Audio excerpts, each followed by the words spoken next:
Good afternoon, everybody. Welcome back. It's been a long time since I've recorded the video, but here's a video for today's lesson. Pretty much, guys, what we're doing is we're reviewing everything and getting ready for our test number 3. All right? So I'm going to kind of run through what we reviewed today. The first thing that we reviewed was what is known as our key features of linear functions. Remember, our key features are slope, y-intercept, and x-intercept. Okay? That being said, let's look at this graph right here, and let's read the question that follows along with it. What is the zero or linear of the linear function, and what is the y-intercept? So it's asking us to find the zero, given the graph, and the y-intercept. Well, y-intercept is very easy. All we have to do is look at where the graph is touching the y-axis. So, as you can see, the graph is touching the y-axis right here. So my y-intercept is -4. Now, if you're not familiar with the term zero, just know this. Zero is the same thing as x-intercept. All right?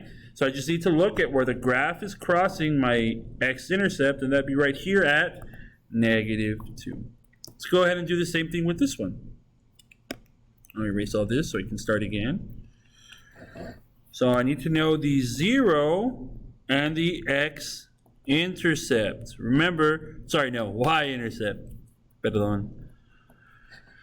Remember, the 0 is where the graph is touching the x-axis. That's right here. And then the y-intercept is where the graph is touching the y-axis. It's right there. So my y-intercept is -3, but my 0, this is kind of hard, right? It's right in between 1 and 2. So we kind of got to use our best estimate there. So my best estimate is going to be 1.5. Let's look at one last one. Okay. So it's the same question here. We're just looking for the 0 or the y-intercept. Alrighty.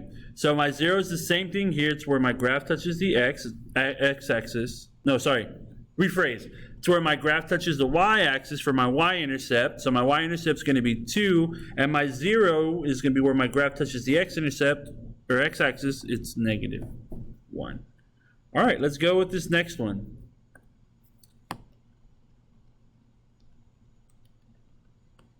Erase. Okay, so the important formula here that you want for this one is going to be, what is the slope of a line that passes through the points 10, 20, and 20, 60?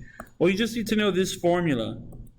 It's called slope of a line formula. It's y2 minus y1 divided by x2 minus x1. We call this slope of a line.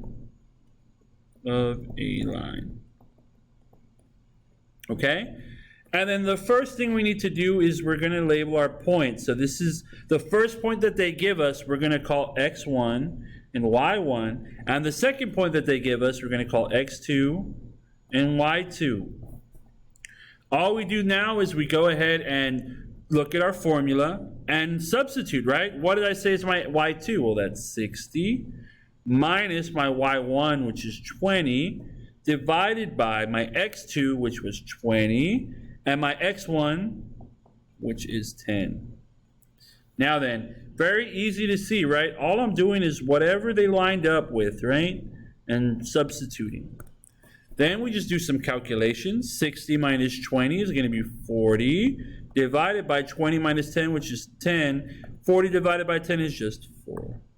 And 4 represents our slope of our line. So this is our slope.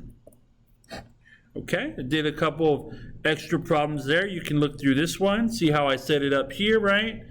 Another extra problem here. See how I set it up? You can pause the video. Now the next important thing is going to be this, and let me erase.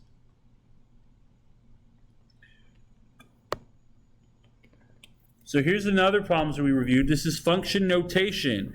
Given f of x equals to 4x minus 3, they want us to tell them what is the value of f of 5. Well, all you have to remember is wherever you see an x now, you replace x with this number, with this 5. And it's super simple. So I'm going to write it out. That's f of 5 equals to 4 times 5 now, because everywhere I see an x, I'm going to put 5, minus 3. Just continue the operation. 4 times 5 is 10, minus 3. Whoops, no, that is totally not 10. That is 20.